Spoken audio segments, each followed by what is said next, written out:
भाई साहब, मैं आपको काफ़ी समय से यही कह रहा हूं कि हमारा जो वोटर है, वोटर की मैच्योरिटी को और वोटर की जो सेंटिमेंट है और जो फेथ है विकास में, उसको कभी भी आप अंडर एस्टिमेट मत करिए।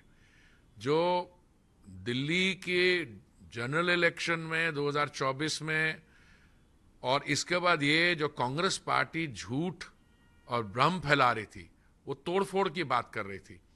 कांग्रेस के युवा नेता क्या कह रहे थे कि मैं फटाफट खटाखट मैं ये कर दूंगा, मैं रीडिस्ट्रीब्यूट कर दूंगा, मैं कास्ट पे बेसिस पे, ये सब डिविसिव एजेंडा था। हरियाणा के वोटर ने इस समय बिल्कुल स्पष्ट कर दिया है कि वोट उनकी स्टेबिलिटी और कंटिन्यूटी के लिए है। और जो विकास का काम माननीय प्रधानमंत्री जी ने पिछले 10 साल में किया, जो पिछले 100 दिन पहले जो 100 दिन थे उसमें हुआ है, इसका सबका असर हरियाणा में पड़ा है।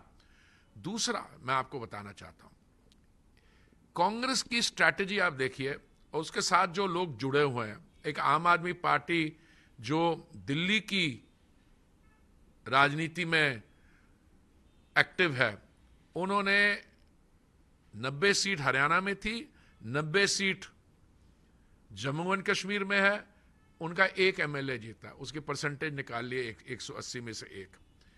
कोई भी सीट हरियाणा में उनको नहीं आती लगती है, ठीक है। और हमारी जो वोट है हरियाणा की इस चुनाव में पिछली बारी से ज्यादा है। अब फाइनल आंकड़ा पता नहीं आया है नहीं है, जो मैं सुन रहा हूं 51 हमारे होंगे, 3 इंडिपेंडेंट्स हमारे साथ होंगे 90 में से। कांग्रेस पार्टी ने उसके बाद जो कहा, जब उनकी पक्ष में नहीं आता है रिजल्ट, तो कभी ईवीएम के साथ लड़ाई करते हैं वो, फिर कहते हैं कि इलेक्शन कमीशन डिले। अरे भाई, इलेक्शन कमीशन के अपने प्रोसीजर हैं। ये आप मैच्योरिटी पॉलिटिकल डिस्कोर्स में उन्होंने पहले ही तय कर दिया था, उनकी एक स्पोक्स पर्सन है, अगर 20 सीट से ज्यादा आ गई हरियाणा में तो मैं ये कर दूंगी, अगर ये हो गया तो मैं ये कर दूंगी।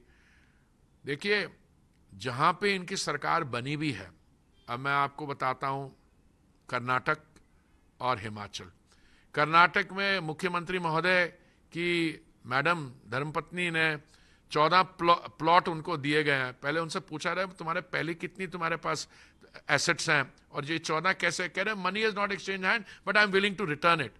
ये अपने आप में ही काफी क्वेश्चन मार्क्स रेज करता है। हिमाचल में आप गए हैं, आपने जो भी करने की कोशिश की है, 2 दिन पहले पता लगा वो एक टॉयलेट टैक्स लगाना चाहते हैं। टॉयलेट टैक्स किस लिए? अगर आपके घर में 4 टॉयलेट तो आपको 100 रुपया देना पड़ेगा, या वाटर चार्ज है, जो भी है। आप जहां पे भी ये सत्ता में आते हैं ऐसी चीजें करते हैं।